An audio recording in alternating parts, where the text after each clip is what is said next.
Hello everyone, welcome to Resistant Front, the second video. My name is Said and I'm trying to be your host.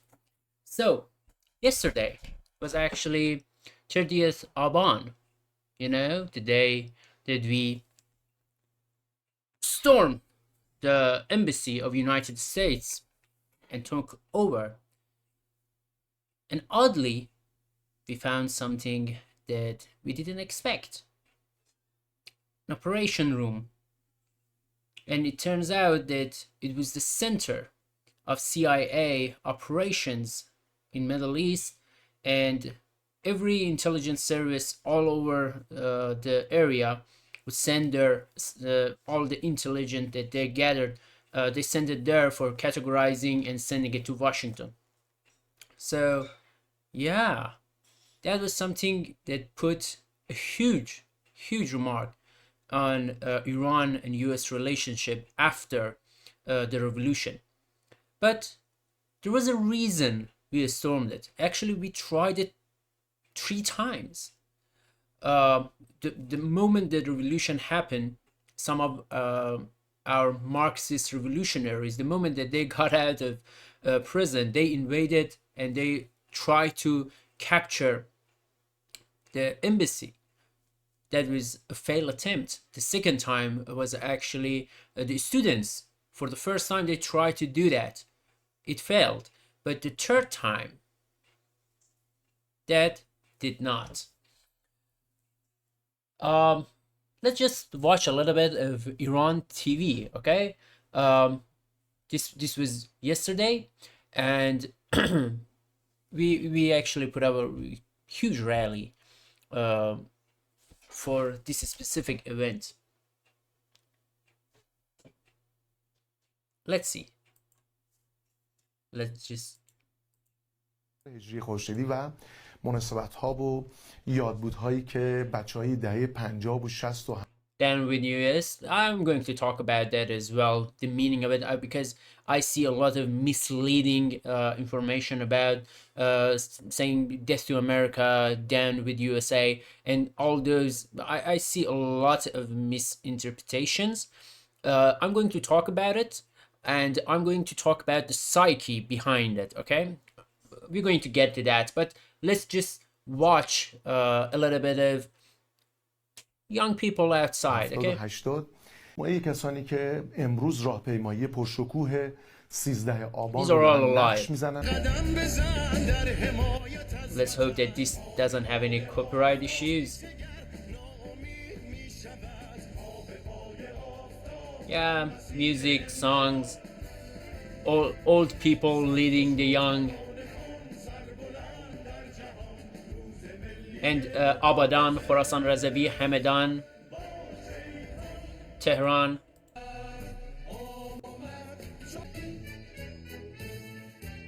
این رو بین دوست قانون بودن، درجه 1 بودن. This is actually the fourth channel. There are better ones, but let's talk about Iran and US relations, shall we? We had a lot of upside downs, a lot of downs, small ups, but it was a day that actually Iran and United States had a great relationship, and I am not talking about Shah regime. I'm talking about overall feeling of people about United States. Let's go back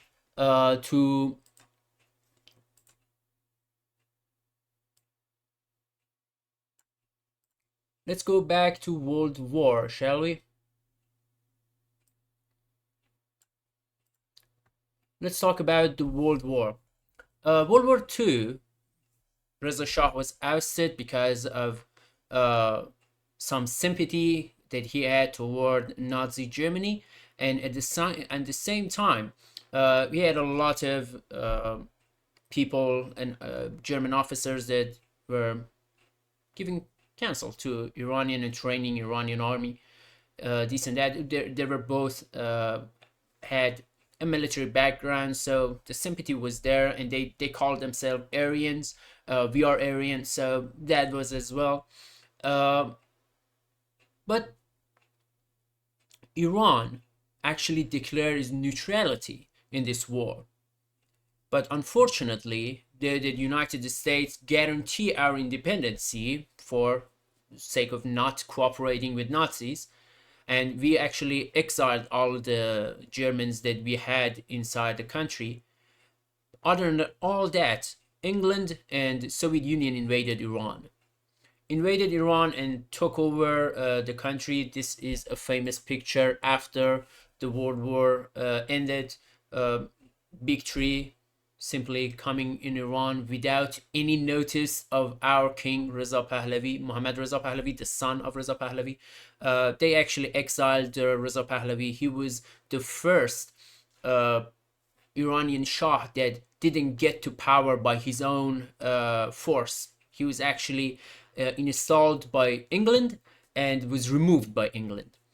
The Mohammad Reza was installed with, obviously, English, and that was the last puppet regime that Iran had. And that dynasty, all of them, they didn't bury it in Iran. They didn't get any place for themselves. And that's, I believe, a good example of when you are selling yourself.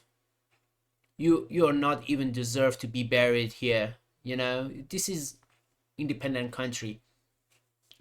We don't do that here. So let's get back to that time. After the war ended, all of the big three, they agreed that Iran independence should be kept intact. Why they decide that? Because it was a balance of power. The Soviet Iran is doomed by a really, really strategic position. So Americans actually said that after this war is ended, you have to leave. And Soviet didn't want to leave. They occupied the Kurdistan province and Azerbaijan province of Iran. And if I want to give you, okay, this is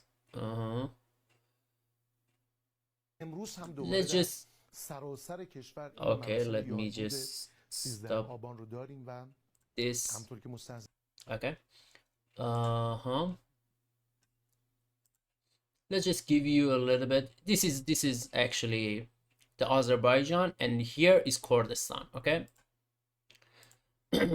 So they occupy those places, and United States said, if you want to stay, we will come inside militarily. So Soviets didn't want to escalate any further, so they evacuated. That created a lot of positive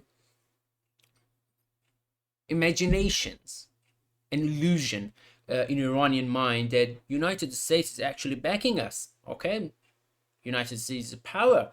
It is a faraway power, but it is indeed a lesser evil in this picture. A lot of politicians actually trusted United States at that time.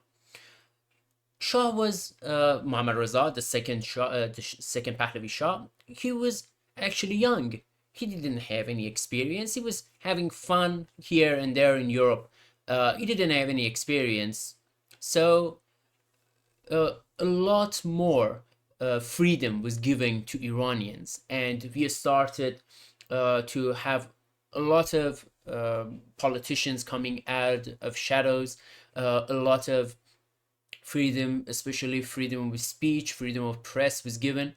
And at that time, Mohammad Mossadegh was one of the prominent figures in Iranian politician. He came out with a nationalist religious background. He came out and start talking about, okay, Anglo-Saxons, you guys have a lot of influence in Iran. Let's change that. Let's actually try to talk about these agreements that we had before the World War. one of those agreements was Darcy Agreement. Darcy Agreement happened in previous dynasty, Qajar dynasty. So they took, actually, nobody knew what oil was. We didn't have any idea. So they came to these monarchs and told them, guys, there is something that we are willing to pay. You don't have any use for it. We're going to drill it. We're going to take it out, and we're going to pay you. The percentage of the profit was 16 to Iranians and 84 to England. That was the agreement. And Qajars were just accepted it. They didn't have any use for oil. They didn't know what oil is. So they accepted that deal.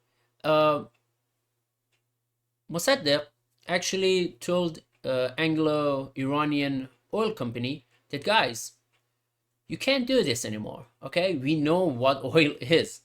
We know how valuable it is, and it is not going well. So they decided to make a new agreement. It was 1933. I don't know the exact time, but it was a new agreement. It was a little bit better, but it was far from what Iran actually wanted it. After a while, Iran noticed that a lot of the revenue that they expected is not coming. So they asked for auditing. Mohammad Mossadegh didn't ask for nationalization of the oil, just straight up. He didn't ask for that. He started with, guys, it looks like something is wrong here. With our calculation, this is not adding up. So let us send an audit to see what's going on in Iranian Anglo company. They didn't accept it. So Iran took it to the Majlis, and Majlis start rallying and lobbying on behalf of Mossadegh. And it got to the point that we said, okay, we're going to actually nationalize the oil. This is actually one of the things that Iranians relationship is. When you are trying to talk with Iranians, we always go for minimum. But when you are not giving us the minimum that we wanted, because we don't ask for minimum if we truly need that minimum, okay?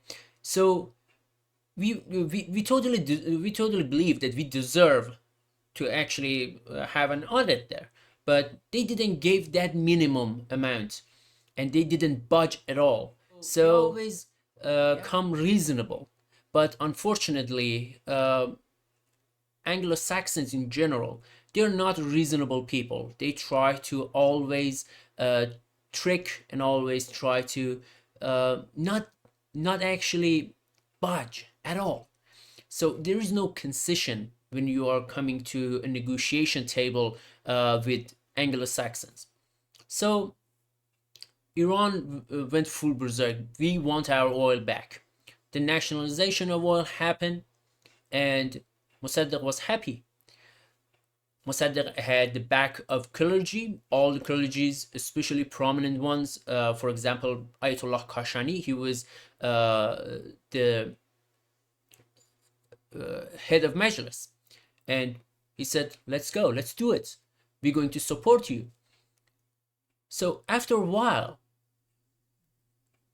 Mohammad Reza Pahlavi didn't actually act upon Iranian interest. He went and backed England. Obviously, he was a puppet. He sent military to arrest Mossadegh. Why? Because England told them, if you don't do this, we're going to put embargo on you and we're going to sanction you. They actually took it to newly assembled UN, and Iran actually defeated England in that resolution. Simply, Iran said this was an old agreement. It was not an international one. We are not having this. This is an imperialistic contract, we will not accept this.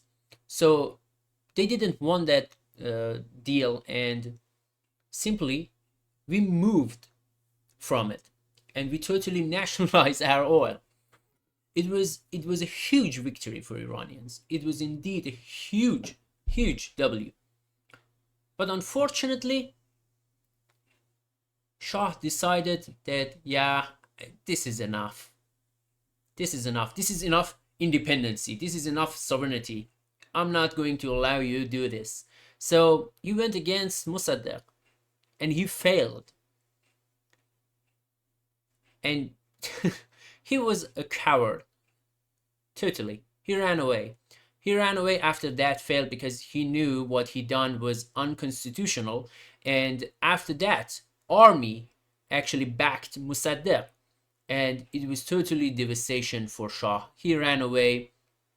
And Americans, they start moving in. The embassy of United States and good old Roosevelt family. I believe it was grandson of the D. Roosevelt, the president of United States, that actually planned a coup against Mossadegh, and it failed because people, clergy members, insisted to Mossadegh that, dude, let the people stay on the streets, let them protest, let them chant. But Mossadegh was a rule of law person. He didn't want this much revolutionary stuff. He said, okay, guys, revolution is ended. We won. The victory is ours, and republic has established. We do not have any monarchism today. So that was a mistake. That was indeed a mistake. And unfortunately, for the first time after over a century conflict and struggle that Iranian had with previous dynasty and this one for gaining democracy, we achieved it for the first time after all those death, after all those destruction. The Shahs, they were dictators. They didn't like Majlis. They didn't like any kind of constitutional republic. So yeah, United States, actually Mossadegh went to United States and talked with Americans that, guys, let come and mitigate this. You should act as mediator between us and England. You guys are the same, and you guys are revolutionaries. You gain your independence from England. We are doing the same. Let's do that. And unfortunately, Americans stabbed us from the back, and that actually hurt even more when you read about the history of Iran. And after the install Shah, they installed Mohammad Reza Pahlavi again, and he went full dictatorship. Sawak, a notorious secret police that tortured, killed, assassination, everything you name it.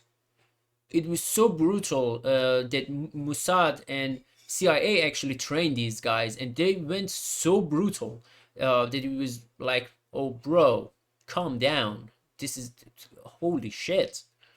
And that was the reality.